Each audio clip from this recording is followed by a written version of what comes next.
গবেষণা করে দেখা গেছে সবচেয়ে কমিশনের একটা ডিভিশন ছিল কৃষি বিভাগ। বাংলায় বলি বাংলাদেশ মানে সে অপুষ্টিতে ভুগতে হবে না বা কীটনাশক বা রোগ যদি গবেষণা বলি এর উপরে আরো বিস্তারিত করবো। প্রথমে 10% বীজ সরকার সরবরাহ করতে পারতেছে। এগুলির পরে আপনারা যে ধান কাটার পরে সংরক্ষণ করার সময় যে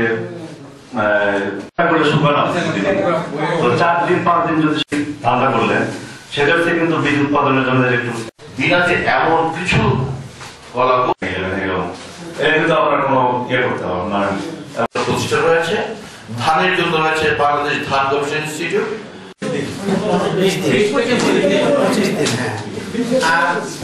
মাঝখানে 7-8 দিন গ্যাপ থাকে না।